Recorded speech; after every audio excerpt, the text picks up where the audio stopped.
Hello everyone. I hope I'm properly audible to all of you.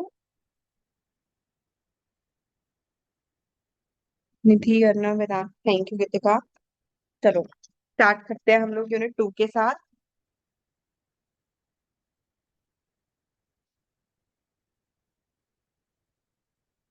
तो second unit का name है consideration. इस chapter में सबसे पहले हम लोगों ने समझा कि कंसिडरेशन का मीनिंग क्या है। तो कंसिडरेशन के बारे में सारी बातें सेक्शन 2 सबसेक्शन डी में बताई गई हैं। हम लेमैन की टर्म्स में बोल सकते हैं कि कंसिडरेशन का मतलब है समथिंग इन रिटर्न। जो राइट क्रिएट हुआ था उसके बदले में जो हमारी ड्यूटी बन रही है, हम रिटर्न में चीज दे रहे हैं, उसे हम लोग कंसिडरेशन बोलते हैं। एंड इसे ही क्विड प्रो क्यो भी बोला जाता है। नाउ कंसिडरेशन का मतलब है that when eight desire of promisor, जब प्रोमिसर की डिजायर पे कोई काम हो रहा है, मेरे कहने पे कोई काम हो रहा है, bye promisee or anyone on his behalf, ये काम कर कौन रहा है, चाहे प्रोमिसी कर रहा है, चाहे इसके बिहाफ पे कोई भी और पर्सन कर रहा है। प्रोमिसी हैज डन और abstained from doing, does or abstains from doing, promises to do or abstains from doing something, that something will be called as consideration। हम लोगों ने सबसे पहले देखा कि जो कंसिडरेशन है वो प्रोमिसर की रिक्वेस्ट पे होना चाहिए, एट डिजायर ऑफ प्रोमिसर होना चाहिए, it must move at desire of promisor. तो इसके लिए केस लॉ हम लोगों ने याद किया, दुर्गा प्रसाद वर्सेस बालदेव। इस केस से हमें ये पता चला that if a party is liable to do something because of any other reason, not because of request of promisor, तो उसे हम वैलिड कंसिडरेशन नहीं मान सकते। वो प्रोमिसर की रिक्वेस्ट पे, उसकी डिजायर पे मूव करनी जरूरी है। It cannot be something which the promisee is already liable to do. अगर कोई काम करना प्रोमिसी की पहले से ही ड्यूटी है, उसे हम किसी नए कॉन्ट्रैक्ट की कंसिडरेशन नहीं बना सकते। अब ये कंसिडरेशन मूव कैसे कर सकती है? कहते consideration can move from by promisee or anyone on his behalf. Consideration promisee खुद भी दे सकता है या उसके बिहाफ पे कोई और भी दे सकता है। तो अगर किसी आपके बिहाफ पे कोई और कंसिडरेशन दे रहा है, इस केस में हम लोग एक वर्ड यूज करते हैं, stranger to consideration. Now the question is, क्या स्ट्रेंजर टू कंसिडरेशन का भी वैलिड राइट बनता है कॉन्ट्रैक्ट में? यस, इसका भी वैलिड राइट बनता है कॉन्ट्रैक्ट में, ये भी स्यू कर सकता है। ये बात हमें बताई गई थी in the case law Chinnaiya versus Ramaiya. But क्या स्ट्रेंजर टू कॉन्ट्रैक्ट स्यू कर सकता है? एक थर्ड पार्टी जिसका कॉन्ट्रैक्ट के साथ कोई लिंक ही नहीं है, क्या वो स्यू कर सकता है? नो, स्ट्रेंजर टू कॉन्ट्रैक्ट स्यू नहीं कर सकता। जो कंसिडरेशन है वो पास्ट में हो सकती है, मतलब पास्ट में कोई काम किया था एंड उसके लिए आपको सर्विसेज अब मिल रही हैं, दैट इज वैलिड। प्रेजेंट में भी हो सकती है, फ्यूचर में भी हो सकती है। फर्दर कंसिडरेशन कोई काम करना भी हो सकती है, कोई काम ना करना, पॉजिटिव भी हो सकती है, नेगेटिव भी। ऑफर हो सकता है कोई काम करना या ना करना, तो ऑब्वियसली कंसिडरेशन भी कोई काम करना भी हो सकती है, कोई काम ना करना भी। रिपीट करते हैं, when at desire of promisor by promisee or anyone on his behalf, promisee has done something or abstained from doing, does or abstains from doing, promises to do or abstains from doing something, that something is called as consideration। First point say it must not be something which the promisee is already liable to do, and second point say stranger to consideration can sue but stranger to consider contract cannot sue। Third point थे past present future, या हम executed या executory भी बोल सकते हैं, and positive भी हो सकती है, नेगेटिव भी। इसके अलावा कंसिडरेशन के कुछ और रूल्स भी हैं। कंसिडरेशन का एक रूल है कि कंसिडरेशन जो है वो रियल होनी चाहिए, इल्यूजरी नहीं हो सकती। जो कंसिडरेशन है वो लॉफुल होनी चाहिए, कोई इलीगल चीज को हम कंसिडरेशन नहीं बना सकते हैं। जो कंसिडरेशन है इट एग्जिस्ट, की एग्जिस्टेंस होनी जरूरी है, बट एडिक्वेट होना जरूरी। आंसर इज नो, कंसिडरेशन की एग्जिस्टेंस जरूरी है बट एडिक्वेसी जरूरी नहीं है। मतलब कि जो कंसिडरेशन है वो मार्केट प्राइस के साथ मैच करती है या नहीं करती, वो मैटर नहीं करता।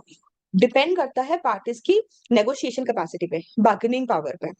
बट अगर अनएक्सपेक्टेड डिफरेंस है, बहुत हाई डिफरेंस है कॉन्ट्रैक्ट के प्राइस में और मार्केट प्राइस में, बहुत ज्यादा डिफरेंस है, और एक पार्टी ये एलिगेशन लगा रही है कि जो मेरा कंसेंट है वो फ्री कंसेंट नहीं है, तो इस केस में कोर्ट इस बात को सुनेगा जरूर। इस केस में हम इसे एक सपोर्टिंग एविडेंस मान के चलेंगे, पर हम इसे अभी भी कोई कंक्लूसिव एविडेंस नहीं मान के चलेंगे। सेकेंड टॉपिक है कंसिडरेशन का। क्या कुछ ऐसे केसेस हैं जिसमें स्ट्रेंजर टू कॉन्ट्रैक्ट भी स्यू कर सकता है? तो एक थ्योरी है जिसे हम बोलते हैं doctrine of privity of contract. Doctrine of privity of contract ये कहता है कि जो भी कॉन्ट्रैक्ट में राइट्स एंड ड्यूटीज बन रहे हैं वो नेचर में पर्सनल है, तो सिर्फ स्यू करने का राइट भी किसके पास है? कॉन्ट्रैक्टिंग पार्टीज के पास। पर इसके कुछ एक्सेप्शंस हैं। कुछ एक्सेप्शनल केसेस में एक स्ट्रेंजर टू कॉन्ट्रैक्ट भी स्यू कर सकता है। इसके तीन एक्सेप्शंस हैं। एक है ट्रस्ट कैटेगरी से, एक है ए वर्ड के साथ लिंक, और एक है covenant running with the land. तो सबसे पहले ट्रस्ट के केस में, ट्रस्ट में सबसे पहला है कोई ऑर्गेनाइजेशन जो एज अ ट्रस्ट काम कर रही है, जैसे मनसा देवी ट्रस्ट। इस केस में जो बेनिफिशियरी है, चाहे वो एक स्ट्रेंजर टू कॉन्ट्रैक्ट है, वो भी अपने राइट्स को एनफोर्स कर सकता है। अगर कोई फैमिली सेटलमेंट का अग्रीमेंट हुआ है, उस केस में भी स्ट्रेंजर टू कॉन्ट्रैक्ट स्यू कर सकता है, बट इस केस में कंपलसरी है, कॉन्ट्रैक्ट राइटिंग में होना जरूरी है। थर्ड, जो मैरिज का कॉन्ट्रैक्ट है वो भी ट्रस्ट के ऊपर बेस्ड होता है, इस केस में भी एक स्ट्रेंजर टू कॉन्ट्रैक्ट स्यू कर सकता है। फिर हमारे पास आया covenant running with the land. Covenant word का मतलब होता है ड्यूटी। अगर किसी लैंड के साथ कोई ड्यूटी अटैच्ड है, जब उस लैंड की रजिस्ट्रेशन हो रही है, आपको प्रॉपर्टी ट्रांसफर की जा रही है, उस रजिस्ट्री में ये बात लिखी गई थी कि इसके लैंड के साथ ही ड्यूटी अटैच्ड है, तो उस केस में वो ड्यूटी स्ट्रेंजर टू कॉन्ट्रैक्ट को भी ट्रांसफर हो जाती है। स्ट्रेंजर टू कॉन्ट्रैक्ट भी उस राइट को एनफोर्स कर सकता है। ए से हम लोगों ने तीन बातें पढ़ी। सबसे पहले हमने पढ़ा असाइनमेंट। असाइनमेंट का मतलब होता है ट्रांसफर।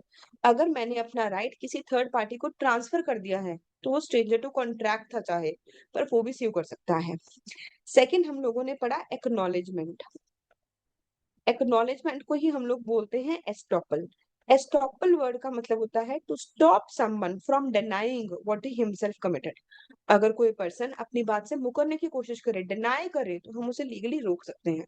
तो अगर किसी पर्सन ने कोई रिप्रेजेंटेशन दी थी, कोई बात बोली थी, जिसके भरोसे पे हमने किसी थर्ड पार्टी के साथ कोई कॉन्ट्रैक्ट किया, अब वो अपनी बात से अगर मुकरेगा, तो हम उसे बोलेंगे चाहे तुम स्ट्रेंजर टू कॉन्ट्रैक्ट हो, we can sue you. Last part है एजेंसी। एजेंसी के केस में भी स्ट्रेंजर टू कॉन्ट्रैक्ट भी स्यू कर सकता है। तो हम यहाँ समझेंगे एजेंसी होता क्या है। जब एक पर्सन दूसरे पर्सन को ये अथॉरिटी दे देता है कि तुम मेरे बिहाफ पे एक्ट कर सकते हो, तुम मेरे बिहाफ पे पावर दे देता है कि तुम मेरे बिहाफ पे कॉन्ट्रैक्ट कर सकते हो, तो दोनों के बीच में एजेंसी का रिलेशनशिप बन जाता है। When a person authorizes another person to act on his behalf, to enter into contract on his behalf, the person who gives such authority is called as principal, and the person to whom such authority is given is called as agent. फिर इस chapter का जो third topic है, that is क्या बिना consideration कोई contract हो सकता है? Answer is no. No consideration no contract. बिना कंसिडरेशन के कोई कॉन्ट्रैक्ट हो ही नहीं सकता। हमने फर्स्ट चैप्टर में पढ़ा कि कॉन्ट्रैक्ट बनाने के लिए, इनफैक्ट वैलिड अग्रीमेंट बनाने के लिए भी कंसिडरेशन का एग्जिस्ट करना जरूरी है। बट कुछ एक्सेप्शंस हैं, कुछ स्पेशल केसेस में बिना कंसिडरेशन के भी कॉन्ट्रैक्ट हो सकता है। इसे हम लोगों ने थ्री पार्ट्स में डिवाइड किया। एक हमने पढ़ा गिफ्ट कैटेगरी में, दो हम लोगों ने स्पेशल टाइप के कॉन्ट्रैक्ट्स पढ़े, और हमने पढ़ा ए बी। सबसे पहले गिफ्ट कैटेगरी में सबसे पहला पॉइंट हमारे पास आया नेचुरल लव एंड अफेक्शन। अगर दो पार्टीज के बीच में नेचुरल लव एंड अफेक्शन के बेसिस पे कॉन्ट्रैक्ट हो रहा है, तो हम लव एंड अफेक्शन को ही एक वैलिड कंसिडरेशन मान लेंगे। मतलब कि अगर फादर ने अपनी डॉटर को बोला कि मैं तुम्हारे नाम पे प्रॉपर्टी ट्रांसफर करूंगा, और फादर ने डॉटर को प्रॉपर्टी ट्रांसफर कर दी विदाउट एनी कंसिडरेशन, तो हम मान लेंगे कि ये वैलिड कॉन्ट्रैक्ट है। बट इसकी थ्री कंडीशंस पूरी होनी जरूरी है। सबसे पहले तो पार्टीज का आपस में कोई रिलेशन होना चाहिए, नेचुरल लव एंड अफेक्शन हमें दिखना चाहिए। नेक्स्ट, ये जो अग्रीमेंट है ये राइटिंग में होना चाहिए, ओरल अग्रीमेंट यहाँ पे वैलिड नहीं होगा। And it must be registered under law, अगर ये रजिस्टर्ड है सिर्फ तभी वैलिड बनेगा। Second, in case of completed gift, अगर मैंने किसी को प्रॉमिस किया था that I will gift you something, promise to gift is not a valid contract, क्योंकि बिना कंसिडरेशन के हो ही नहीं सकता। बट अगर मैंने प्रॉमिस पूरा कर दिया, मैंने गिफ्ट दे दिया, तो अब सामने वाला पर्सन उसका वैलिड ओनर बन गया है।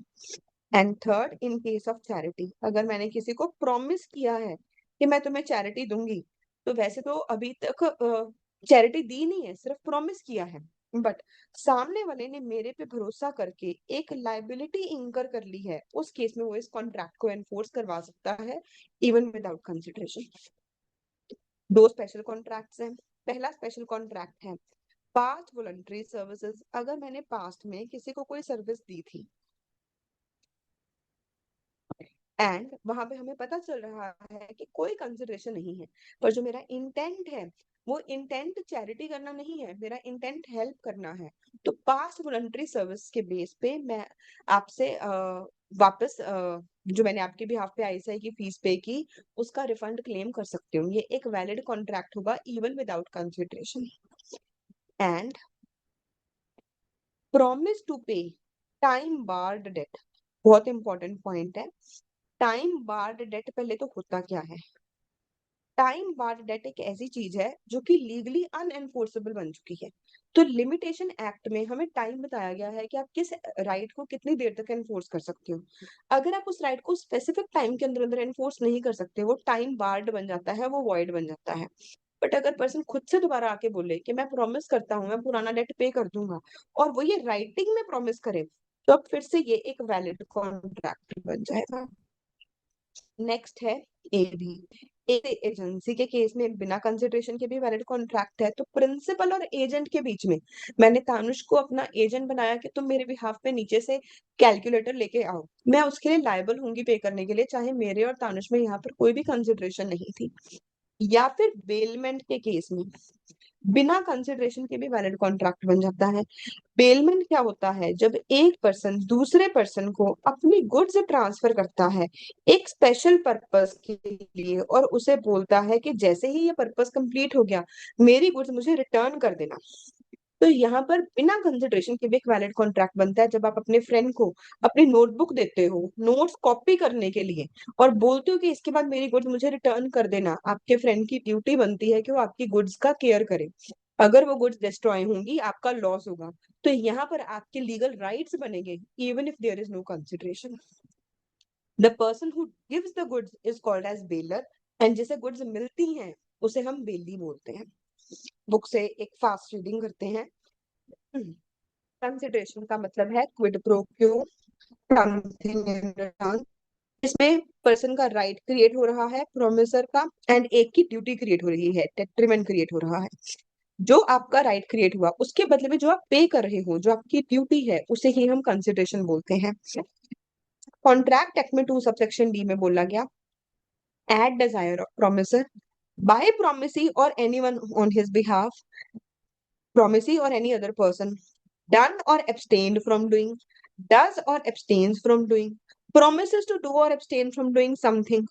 Such act, positive चीज, और abstinence, negative चीज, is called consideration. कंसिडरेशन कोई काम करना भी हो सकती है, कोई काम ना करना भी हो सकती है। कंसिडरेशन प्रोमिसर की डिजायर पे मूव करनी जरूरी है। It cannot be something which is already the duty of the promisee. Durga Prasad versus Baldev. एक डीसी ने बोला कि मैं मॉल बनाऊंगा जिससे आपको फायदा होगा, तो डीसी को जो ये ऑर्डर फॉलो करना है वो मिनिस्टर के कहने पे फॉलो करना है, बिजनेसमैन के फायदे के लिए नहीं करना। It is already his duty, उसे वो नई कंसिडरेशन नहीं बना सकता। कंसिडरेशन मूव कर सकती है प्रोमिसी से भी, और उसके बिहाफ पे कोई और पर्सन, आपकी फीस आपके पेरेंट्स, बैंक से लोन, स्कूल से स्कॉलरशिप, कोई भी पे कर सकता है। मैया में एक वुमेन ने भाई के लिए जो कि अनसाउंड माइंड का था उसके लिए कोई राइट क्रिएट किया, तो भाई जो है वो उस राइट को एनफोर्स कर सकता है। पास्ट में भी हो सकती है एग्जीक्यूटेड, फ्यूचर में भी हो सकती है एग्जीक्यूटरी। इसे ही बोला गया इट में भी पास्ट प्रेजेंट और फ्यूचर तीनों चीजें ही वैलिड होंगी। कंसिडरेशन का एग्जिस्ट करना जरूरी है, बट क्या इसका एडिक्वेट होना जरूरी है? नहीं, इसका एडिक्वेट होना जरूरी नहीं है। Consideration need not be of any particular value, fair value है या नहीं, मार्केट वैल्यू है या नहीं, हमें इस बात से कोई फर्क नहीं पड़ता। हम लोग कहते हैं कि अगर किसी पर्सन ने मार्केट वैल्यू से ज्यादा पे खरीद लिया तो it was just a bad bargain, उसने सही तरीके से बार्गेन नहीं किया। बट फिर हमें ये बताया गया कि अगर एक पर्सन कह रहा है उसका कंसेंट जो है वो फ्री नहीं है, कंसिडरेशन इनएडिक्वेट है एंड एक्सेप्शनल डिफरेंस है, शॉकिंगली लेस डिफरेंस है, तो इस एलिगेशन के केस में हम इसे सपोर्टिंग एविडेंस तो मानेंगे, हम इसे कंक्लूसिव एविडेंस नहीं मानेंगे। दुर्गा प्रसाद वर्सेस बालदेव को ही दोबारा रिपीट किया क्या? Performance of what one is legally bound to perform. मेरी पहले से ही ड्यूटी है आपको अच्छे से कोचिंग देना, मैं रिवीजन क्लासेस के लिए आपसे एक्स्ट्रा चार्ज नहीं कर सकती, that is already my duty. Consideration real चीज होनी चाहिए, इल्यूजरी नहीं होनी चाहिए। पहले कम समझ आया होगा, अब ये पॉइंट ज्यादा समझ आएगा थर्ड चैप्टर करने के बाद। कंसिडरेशन अनलॉफुल नहीं होनी चाहिए, सेक्शन 23 भी यही बोलता है। मैंने आपको बताया कि ऑब्जेक्टिव और कंसिडरेशन एक ही बात है। एक पार्टी के पर्सपेक्टिव से ऑब्जेक्टिव होता है, एक पार्टी के पर्सपेक्टिव से कंसिडरेशन। तो ये इन्होंने एक्चुअली सेक्शन नंबर 23 यहाँ पर रेफर किया है। कहते हैं अनलॉफुल नहीं होनी चाहिए, इमोरल नहीं होनी चाहिए, पब्लिक पॉलिसी के अगेंस्ट नहीं होनी चाहिए। क्या कोई third party stranger to contract sue कर सकता है? तो हम लोग बोलते हैं कि आमतौर पे तो नहीं कर सकता, doctrine of privity of contract, but इसके कुछ एक्सेप्शंस हैं। ट्रस्ट के केस में बेनिफिशियरी अपने राइट को एनफोर्स कर सकता है, चाहे कॉन्ट्रैक्ट सेटलर और ट्रस्टी के बीच में था। फैमिली सेटलमेंट अगर राइटिंग में हुई थी तो स्ट्रेंजर टू कॉन्ट्रैक्ट स्यू कर सकता है। मैरिज के कॉन्ट्रैक्ट या जो अरेंजमेंट्स हैं ये बिल्कुल वैलिड कॉन्ट्रैक्ट है, थर्ड पार्टी भी इसे इस केस में स्यू कर सकती है। अगर एक पर्सन ने अपना राइट किसी और को साइन कर दिया है, इसे ट्रांसफर कर दिया है, तो इस केस में थर्ड पार्टी का एक वैलिड राइट क्रिएट हो गया है। स्पेशली हाईलाइट करेंगे, कहते हैं कोई ऐसा काम नहीं होना चाहिए जिसमें कि कोई पर्सनल स्किल इन्वॉल्व है। फॉर एग्जाम्पल, मैंने अपने बर्थडे पार्टी के लिए बोला कि ए आर रहमान मेरे फेवरेट सिंगर है, वो मेरे बर्थडे पार्टी पे आएंगे and he will perform, and मैंने उसके लिए उनको 25 लाख रुपीज पे किया। अब ए आर रहमान ने अपने किसी जूनियर को भेज दिया, उसने बोला कि मैंने अपना ड्यूटी किसी और को असाइन कर दिया, तो क्या इस केस में ये कॉन्ट्रैक्ट वैलिड होगा? नहीं, उन्होंने इस केस में ब्रीच की है। पर्सनल स्किल, यहाँ पे पर्सनल स्किल इन्वॉल्व है, मैंने ए आर रहमान के लिए पेमेंट की है, तो इस केस में हम लोग अपने काम को डेलीगेट नहीं कर सकते, ट्रांसफर नहीं कर सकते। जैसे कि मैंने आपके साथ कॉन्ट्रैक्ट किया कि मैं आपको सीए की कोचिंग दूंगी, तो चाहे कोई और पर्सन जो कि सीए ही है, इक्वली क्वालिफाइड है, इक्वल एक्सपीरियंस है, क्या वो मेरे बिहाफ पे परफॉर्म कर सकता है? क्या इस ड्यूटी को मैं ट्रांसफर कर सकती हूँ? नहीं, पर्सनल स्किल के केस में हम ट्रांसफर नहीं कर सकते। जब एक पर्सन एक्नॉलेज करता है कि मैं किसी का एजेंट हूँ, तो उस केस में थर्ड पार्टी के साथ ही उसका वैलिड कॉन्ट्रैक्ट बन जाता है। उसने खुद ऐसा रिप्रेजेंट किया, अब वो अपनी बात से मुकरेगा तो हम उसे रोक लेंगे। अगर लैंड के साथ कोई भी ड्यूटी अटैच्ड है, अगर किसी पर्सन ने कोई लैंड परचेज की है एंड उसने नोटिस था कि उस लैंड के साथ कोई ड्यूटी अटैच्ड है, तो जो कोवेनेंट है, वो जो उस लैंड का सक्सेसर होगा, जो भी उस लैंड को परचेज करेगा, वो भी एक्सरसाइज कर सकता है। एजेंट के थ्रू जब हम कॉन्ट्रैक्ट करते हैं तो थर्ड पार्टी के थ्रू एनफोर्स हो सकते हैं। क्या कोई अग्रीमेंट बिना कंसिडरेशन के बन सकता है? Generally no. कोई भी अग्रीमेंट अगर बिना कंसिडरेशन के होगा वो वॉइड होगा, बट इसकी एक्सेप्शन हमें बताई गई सेक्शन नंबर 25 में। Natural love and affection, out of love and affection हो, पार्टी रिलेशनशिप में हो, कॉन्ट्रैक्ट राइटिंग में हो, रजिस्टर्ड अंडर लॉ हो। Compensation for past voluntary services, अगर किसी ने किसी को प्रॉमिस किया है कि मैं तुम्हें कंपनसेट करूंगा किसी ऐसे काम के लिए जो कि किसी ने पास्ट में उसके लिए किया था, तो कहते हैं ये एक वैलिड कॉन्ट्रैक्ट है। जो पास्ट कंसिडरेशन है ये वैलिड कंसिडरेशन है। प्लीज ये सब 4 पॉइंट्स लर्न करेंगे। कहते हैं पहला पॉइंट है कि काम वॉलंटरली किया गया हो, तो जो डीसी है, डीसी ने अगर मार्केट डेवलप की है मिनिस्टर के कहने पे, वो कंसिडरेशन नहीं है, वॉलंटरली की हो। एंड प्रोमिसर को उससे कोई फायदा हुआ हो, प्रोमिसर के लिए की गई हो, उस टाइम पे प्रोमिसर एग्जिस्ट करता हो, एंड प्रोमिसर बोले कि हाँ मैं इसे आपको कंपनसेट करूंगा।